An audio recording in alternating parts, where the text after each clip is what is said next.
This is our fishing boat, and this is an oversized sturgeon. Now when I say oversized, I mean sturgeon that are 9, 10, maybe 11 feet long. And today we caught so many fish and so many big fish that yes, the guide had to help us from time to time pulling these fish in. Join me for an entire day of fishing for oversized sturgeon.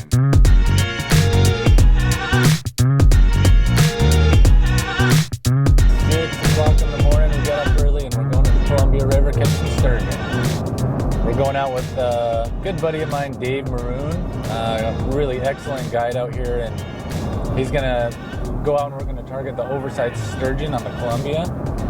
Should be a good day. The weather's gonna be maybe low 80s. It's been super hot lately, so low 80s seems pretty good. Low wind, and yeah, do a little bit of shad fishing in the morning, catch some live bait, and then go out and hopefully catch some oversized one. Keep right at the fork, then sharp right onto historic Columbia River Highway. I'm here with all my buddies, Jeremy, Jerry, Justin. I've got Eric on the camera, and we've got Dave Maroon as a guide. We fished the Columbia because it historically has lots of sturgeon, and Dave knows it really well.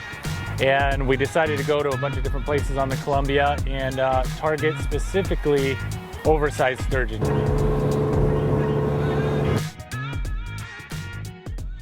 My name is Dave Maroon. I'm a full-time fishing guide, Portland, Oregon. Fish out on the Columbia here a lot, Willamette, all around this area. Today we were going after shad and sturgeon. And we started the morning up by Bonneville Dam, upriver here a couple miles, and we caught shad and we use them for bait. The big sturgeon like the shad this time of year, that's what they target. So we went up there and caught, I don't know what we catch, 30 shad I guess in about an hour. It was really good shad fishing. Yeah, I couldn't believe how good the shad fishing was. I mean, we just pulled up, set the anchor, 30 seconds later, had the first shad on. That was crazy. He handed me the rod, and I thought he just wanted me to hold it. No, he wanted me to fight the first fish. There you go. Dave hands me a rod with a fish on it, and I didn't really know what we were doing, so I was like, oh, we're fishing, and now you have a fish on. And I mean, that was probably the fastest action fishing I have ever seen in my life. It was just like boom, boom, boom, boom, boom, boom, doubles, triples. I thought he was just handing me the rod to hold it.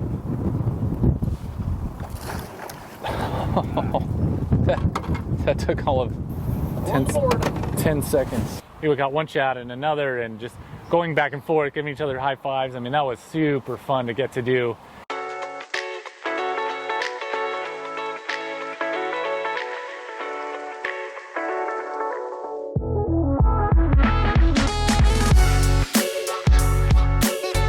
Well, the shad, at the peak of the run, there'll be 300, maybe 400,000 shad a day going over Bonneville. The entire run will max, the whole season will max out about 5, maybe almost 6 million on a good year.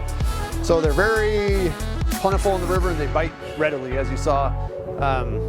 So it's a lot of fun for kids, people that haven't caught a lot of fish before. You can come out here, very easy to do. You can catch them off the bank up by the dam pretty easily also, so you don't need a boat to catch them. And they're just fun to catch, you know, because there's so many of them in the river, they bite so easily. It's just a fun thing to do. I mean, that was probably the fastest action fishing I have ever seen in my life. It was just like boom, boom, boom, boom, boom, boom, doubles, triples. Because as soon as Jeremy told me, he goes, it's got to be a fast twitch like that. Boom, one hit, just like that. So fast twitch up and down, and make sure it's on the bottom, and then you'll have, just like that. That's exactly, okay. Certain way they like it, and certain way they don't like it. You got one, we got doubles.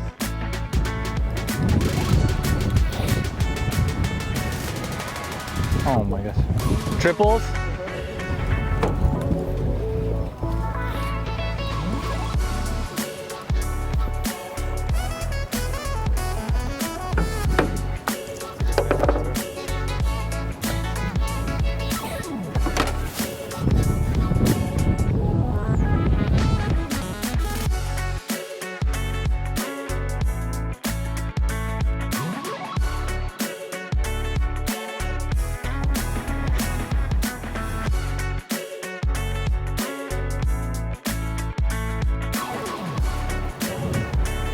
This is absolutely insane.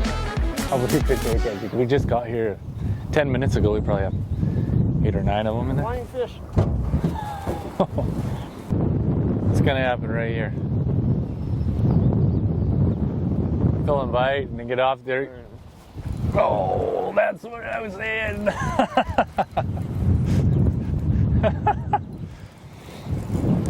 Oh, a little snack for those sturgeon.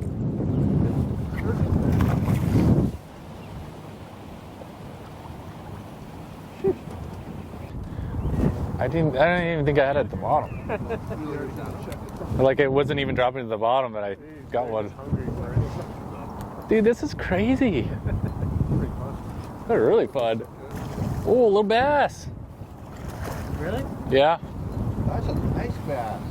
Huh. Do you want to keep it? Yeah. You can eat them. Yeah. It's a shad bass. They come through in schools too. You know, you might sit there for a little bit and not get any, but as you saw, we had triples on all the time. You know, where every pull out there had a shad on. But you can imagine if there's 100,000 fish going by you in a day, you know, that they're all over down there, so they're pretty easy to catch. But they're fun to catch though too, because they fight really hard. They're fun to catch.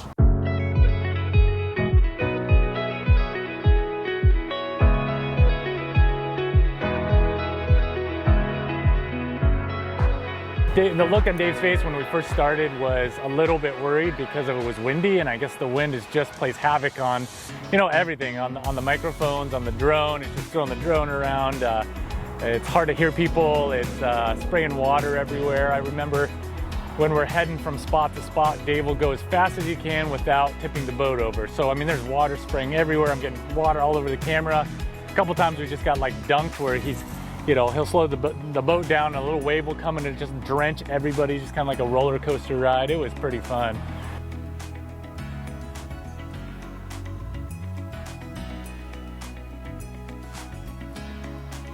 So it's kind of an adventure. Every time you're fishing with Dave, it's an adventure. That guy is a character. He's funny and he knows his fishing, and that's the thing. That's the reason we like to hire him to come out here and guide us and do this. I don't know if there's wind, if I'm going to be able to go down from here and fish down. I might have to go to Root the Rock or something. I didn't know if you'd heard anything down 42nd or mouth of the Lander. He's just a fish catching machine, and that guy eats, sleeps, and breathes fishing. I mean, that's all he does is fishes, so he's very good at it.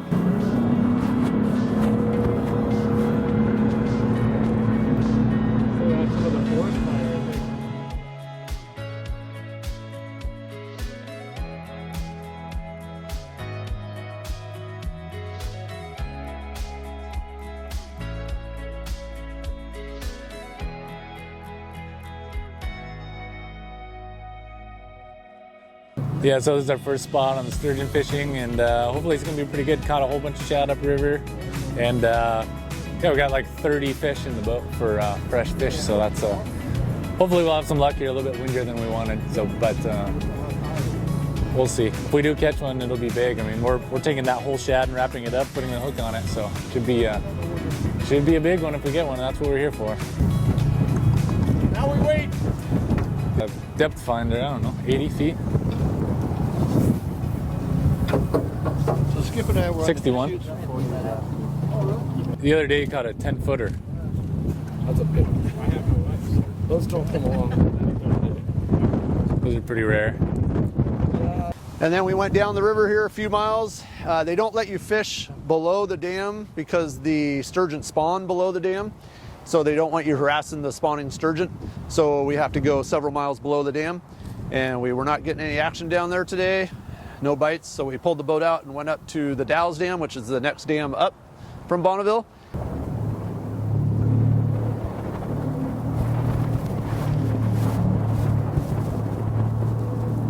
We'll see. I'll have to get across the river. It can be like twice that. So all right, so we just got off the water. We just did some shad fishing. We tried a couple spots for those oversized sturgeon.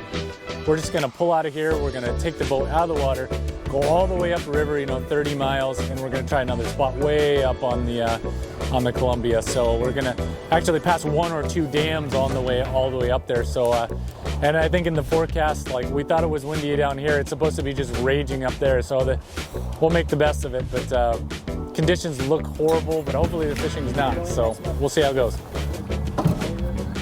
Does he?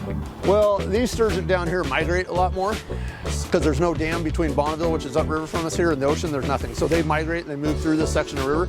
So you can come down here one day and maybe hit it perfectly where there's a lot of sturgeon coming through this area. Or like today, they weren't around in that area. Up there by where we went later in the day, they are stuck between the two dams up there. They can't go down, they can't go up.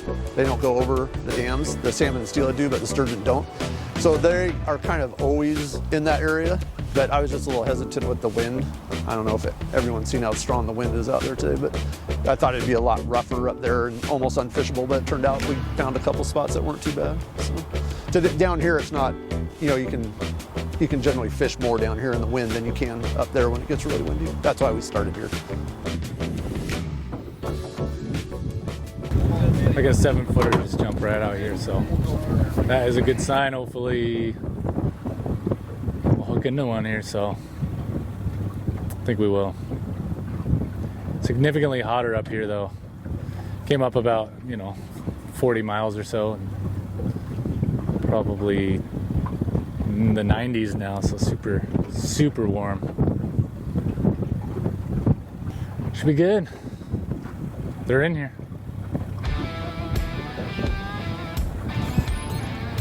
Chewing on that guy.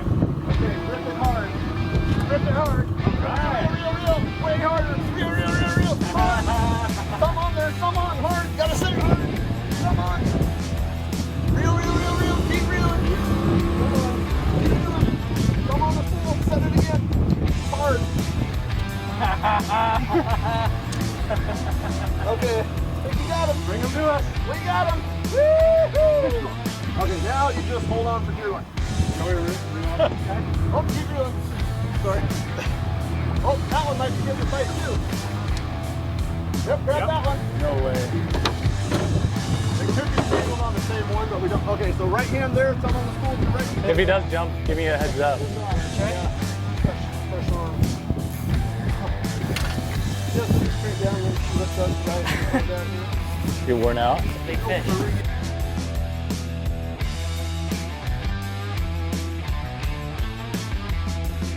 Yeah, I feel like all I did. You just pissed him off. I might be a.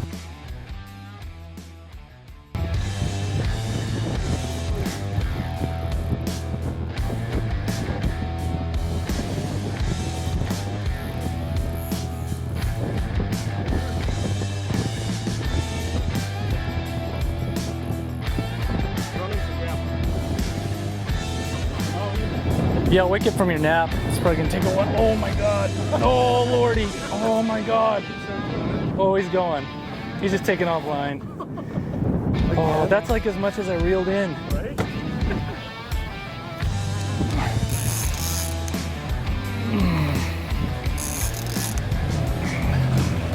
I love how relaxed you look, Dave. This is It's like tanning your legs. not much to do for me right now. You're like,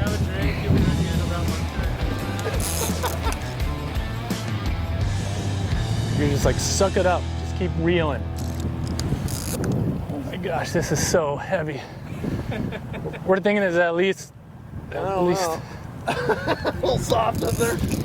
Wow. Wow. Way to boost your client's confidence there, Dave. Oh, No. That's a no. oh, he dumped back down. Oh. He was less than 10 feet, I think. He probably saw the. He probably saw the boat. He's like, Hell no. out of here. Oh my Hell gosh. no. At the end of the fight, you're fighting this thing for like a good 20, 30 minutes even, and you finally get to see it, and it's always their eyes are just glued down in there, and you see it just like slowly emerge about 10 feet under the water, and you just get to see it just 8.5 feet in length. You know that it's a big fish because it took you so long to fight it, and everybody's kind of passing the rod around, but when you finally see that fish, that is my favorite moment. My gosh. Wow. Oh my God. Oh.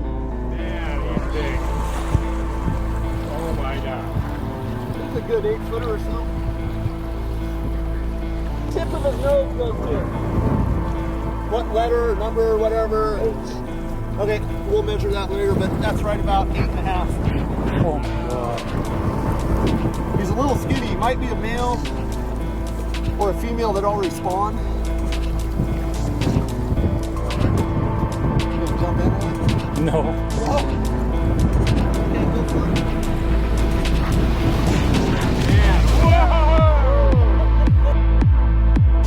Wow. That was super. That was awesome.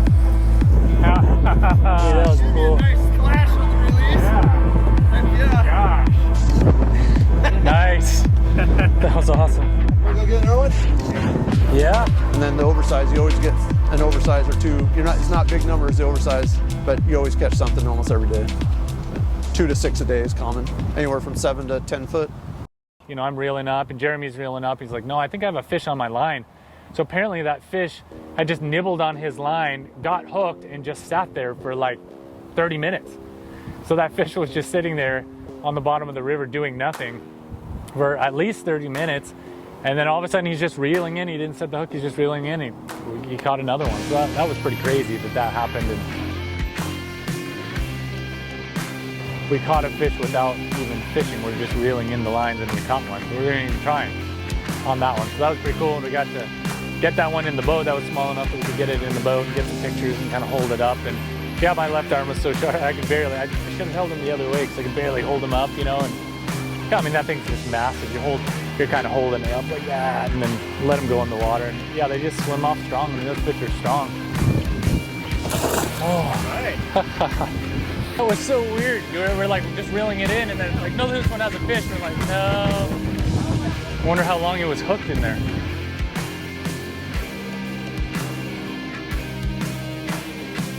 We're right about ready to go, and we hooked into this huge sturgeon. And right away, Justin was like, "This one's bigger than the last one." Yeah, that is definitely a sturgeon. Yes, yes. Yeah. We all fought it. We all know that was a much bigger sturgeon than 8.5 feet. So we're fighting it, and all of a sudden, I've got the rod, and oh crap, this barge is coming in. So you have to get out of the way of the barge. It's not going to move around you. So it's peeling line out like it's going to take out all the line, like 1,000 yards of line. It's just kind of being pulled out and pulled out. I'm kind of looking down at my line thinking it's going to run out of line. Like I'm seeing that line just getting smaller and smaller and smaller. And the fish is just, I don't know, a quarter mile out of the way. And then all of a sudden this barge kind of goes by and like, okay, now we can get back to it. And then another barge comes. So then we got to get out of its way. Yeah, I don't know how big that one was, but we hooked it and it just started taking line and got into something, but we couldn't deal with it because we had to get out of the way of the barge. You can't sit out there, the barge will run you over. So we had to get out of the way of the barge, but then the fish is tangled on whatever it is tangled on. Then we had to go back out there and get out of the way of the next barge. So we can't, you know, who knows what it was on, probably a rope or an old gill net down there or something. But I just feel like, yeah, I get to a certain point and I can't get him past that. He was lost forever. We weren't going to get him back. Unfortunately, we didn't end up landing that fish, but I was totally okay with that because my arms were so burnt. Like I couldn't take it anymore. But that was a big one. That was definitely a big one. There's a lot of rocks and stuff, trees, and who knows what's down there on the bottom river that you get hung up on every now and then.